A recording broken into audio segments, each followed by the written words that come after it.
एक तरफ ये डेलीगेशन पाकिस्तान का पर्दाफाश करने में लगा है तो दूसरी तरफ देश में कांग्रेस को ये रास नहीं आ रहा है।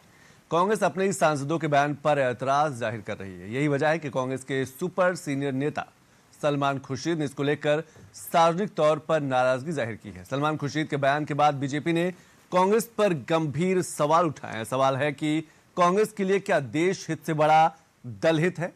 इस पर एक रिपोर्ट देख लेते हैं। People keep saying, what are you doing in a delegation where there are people from the BJP? What are you doing there? Now, what are we doing here? We are doing here is what is needed for the country. No matter which party you're from, today what is needed is a single voice to speak in favor of the nation, and that's what we are doing here.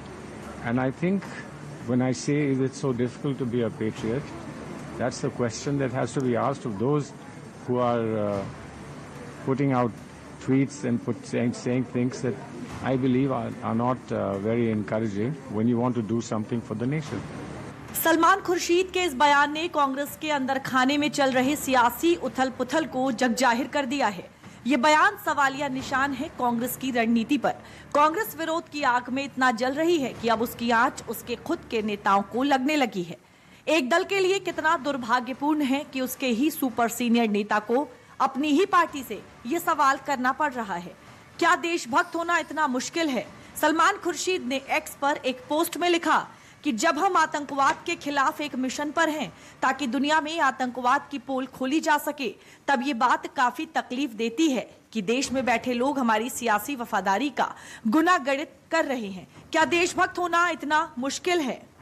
ये सवाल गंभीर है। आखिर सलमान खुर्शीद ने भारत की बात करके कौन सा गुनाह कर दिया है? देश में विपक्ष हाय तौबा मचा रहा है।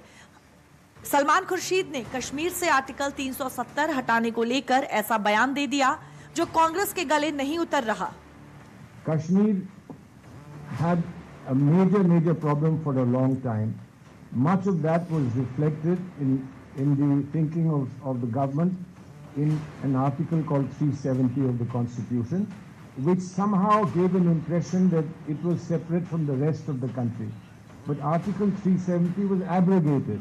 It was abrogated, and it was finally put to an end because so much time has passed. Subsequently, there was an election in 65% participation in election. There's an elected government in Jammu and Kashmir today. Jammu Kashmir में धारा 370 की बहाली का विरोध कांग्रेस की सियासी रणनीति का हिस्सा है। ऐसे में खुर्शीद का बयान कांग्रेस को रास नहीं आया और खुर्शीद को अपने बयान के लिए कांग्रेस के अंदर ही विरोध झेलना पड़ा। अब जब खुर्शीद ने अपनी निराशा सार्वजनिक कर दी तो विपक्ष की तरफ से बयानों का दौर अभी भी जारी है। उसके ऊपर अब चर्चा नहीं होनी चाहिए। आप विदेश में देश के प्रतिनिधि बनकर जाते हो, किसी पार्टी के नहीं, ये मैं मानता हूँ। और 370 का विरोध करना या समर्थन करना, उसके ऊपर कोई देशभक्ति का मापदंड नहीं लगा सकता। अपनी राय है। दल हित बड़ा या देश हित? आज अगर ये सवाल किया जा रहा है तो उसके पीछे कांग्रेस की ओछी सियासत ही है। कांग्रेस के 3 बड़े नेता शशि थरूर, सलमान खुर्शीद और मनीष तिवारी विदेशों में गए डेलीगेशन का हिस्सा हैं, लेकिन विदेशों में उनके दिए बयान से कांग्रेस को परहेज है। ऐसे में कांग्रेस अब बीजेपी के निशाने पर है। मुझे तो डर है कि अब सलमान खुर्शीद जी का ये बयान सुनकर आधे घंटे बाद हो सकता है उदित राज, पवन खेड़ा इनको सुपर प्रवक्ता ना घोषित कर दे। पर देखिए, आज RRR, रेवांत, रमेश और राहुल को SMS मिला है।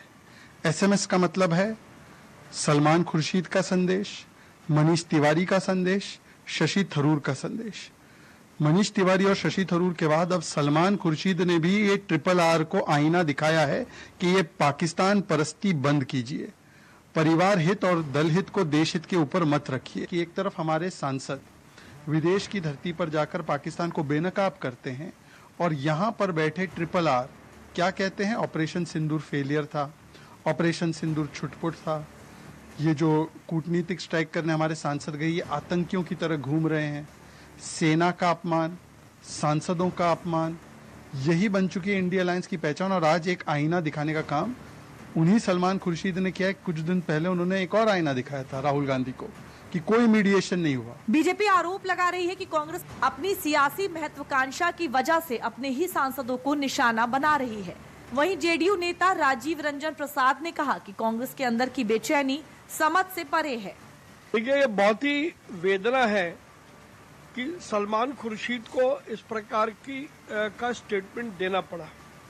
वाकई में जिस प्रकार से भारत के राजनीतिक दल, खासतौर पर कांग्रेस बिहेव कर रहे हैं उन लोगों के प्रति जो उनकी अपनी पार्टी के हैं, लेकिन भारत से बाहर जाकर के वो राष्ट्रभक्ति की बात करते हैं, भारत का पक्ष मजबूती से रख रहे हैं, लेकिन कांग्रेस अपनी राजनीतिक महत्वाकांक्षा के चलते उनको टारगेट कर रही है, उनको निशाना बना रही है। ऐसे में सलमान खुर्शीद के दर्द को बहुत आसानी से समझा जा सकता है। घरेलू राजनीति में ये सवाल खड़े हो सकते हैं, लेकिन जब सलमान खुर्शीद, शशि थरूर, प्रियंका चतुर्वेदी, सुप्रिया सुले या इस तरह के तमाम नेता जो अलग अलग दलों के हैं और उनके साथ जो सत्तारूढ़ गठबंधन के सांसदों का शिष्टमंडल अलग अलग देशों में गया है, सब भारत की जुबान बोल रहे हैं। और ऐसे में कांग्रेस के अंदर जो कोलाहल है, जो बेचैनी है, बिल्कुल ही समझ से परे है। दरअसल कांग्रेस ने जम्मू कश्मीर के पहलगाम में हुए आतंकी हमले के बाद पाकिस्तान के खिलाफ कार्रवाई पर खुलकर केंद्र सरकार का समर्थन किया था, लेकिन डेलीगेशन के विदेश रवाना होते ही कांग्रेस ने सरकार की विदेश में कूटनीतिक सोच पर ही सवाल खड़े करना शुरू कर दिया।